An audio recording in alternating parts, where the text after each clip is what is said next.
tejlisu alal qubur ve la tusallu ileyha. Peygamber Huda sallallahu aleyhi ve sellem aytdilar, kabrların üstünde oturmang ve la tusallu ileyha, kabrlara bakıp namaz okuyman.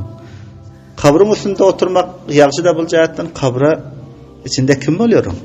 Kabrın içinde insan, Müslüman defin ediliyor. Kabrın üstünde otursan sahibi kabr ihanet bolur.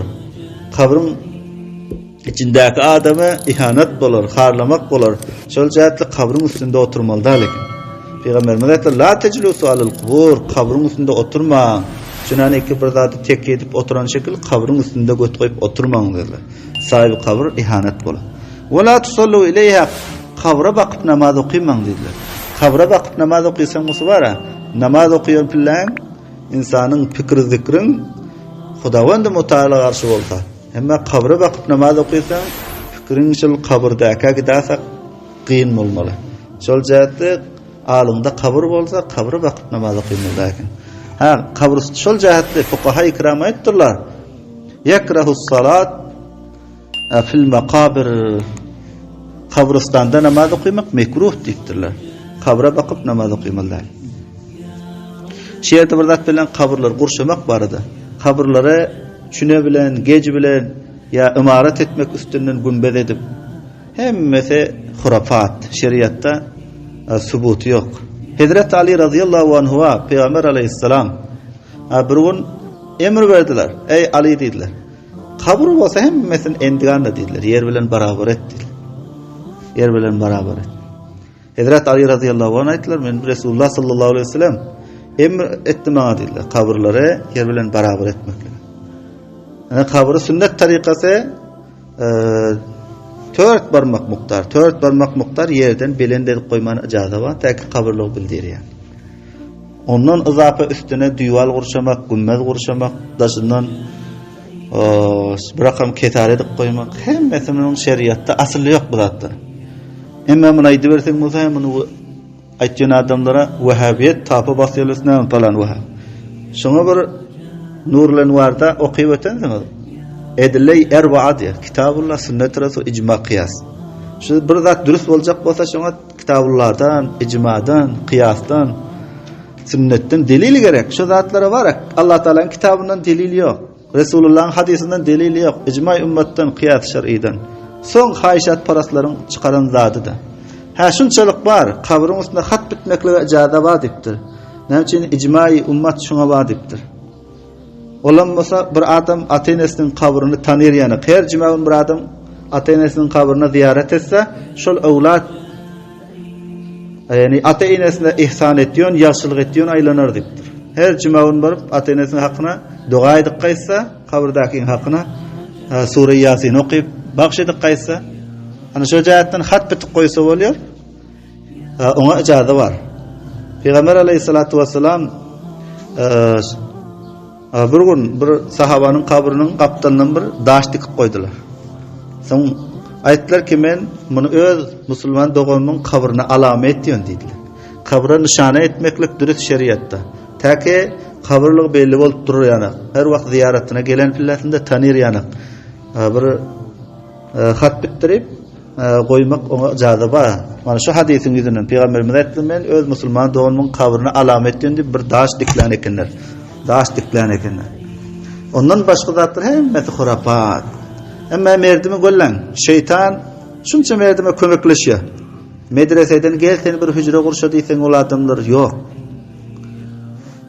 Medreseden bir hücre gurşa asaslap mundaq mollabeçiler şu yaz ders okuýsun, masrufy ders bolsun, masrufy mutaliýa bolsun diýsen ol adamlar yok. Emma lekin kabristandan gümmez gurşa diýsen şeriatda yok işe bolsa şeytan emkar oňa. Ya kabristandan daşyna ihat edip koy. Ondan wara bir ayal gelip sorady menden. Oglunyň şehit bolan ýerine älim galdyrjak. Bu zatlar gaýr bar, tenem dürüstde şeriatda. Tenem dürüstde. Şehit bar, şehit şehidin gany bedeninde pillasinde pak dipdir. Şehidin gany bar. Şehidin gany bedeninde pilla pak. Bedeninden aýrylandan soň nejes bolýar. Bir şehit bir ýerde şehit boldy. Bedeninden aýrylyp düşen kanlar bar.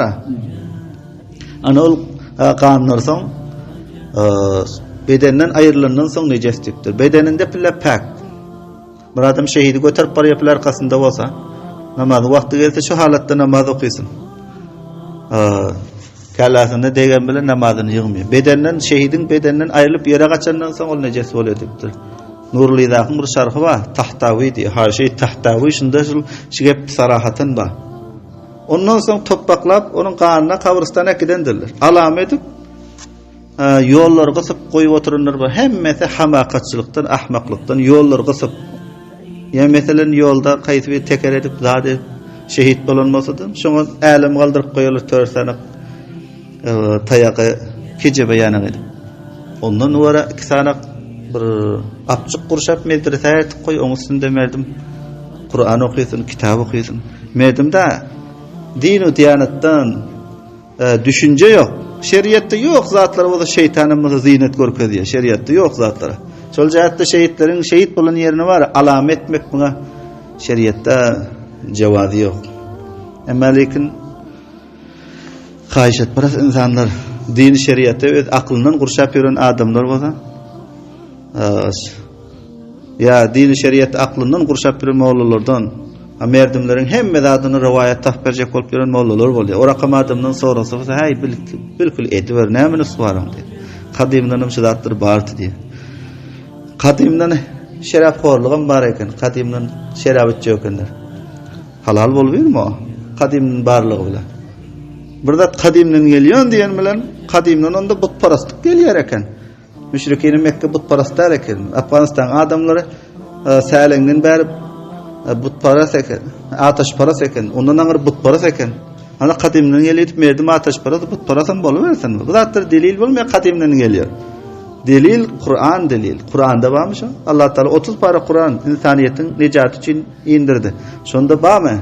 Ondan soň Resulullah sallallahu aleyhi ve sellem pak pakide dillerinden çykan hadiste barmy şu gep? Ondan soň icma-i ummatda barmy? Kıyasda barmy? Gaýsy fuqaha şoňa kabul edipdir. Hiç gaýsan kabul etmedik bolu, haýşat paraslaryň tapanzady bolýar. Şo jahatdan musulman adam bir işi bejerse Kur'andan ona delil tapylsyn, sünnetden, icmadan, kıyasdan. Şehitlerin şehit bolan ýerden älim galdyrmaklyga, tayak dikip goýmaklyga Kur'andan muňa jawab ýok, hadislerim ýok, icma-i ummatdan, kıyasdan. Belki öz aklından din ýasap ýören adamlaryň edip ýören işleri o şeriatda jawaz ýok belli.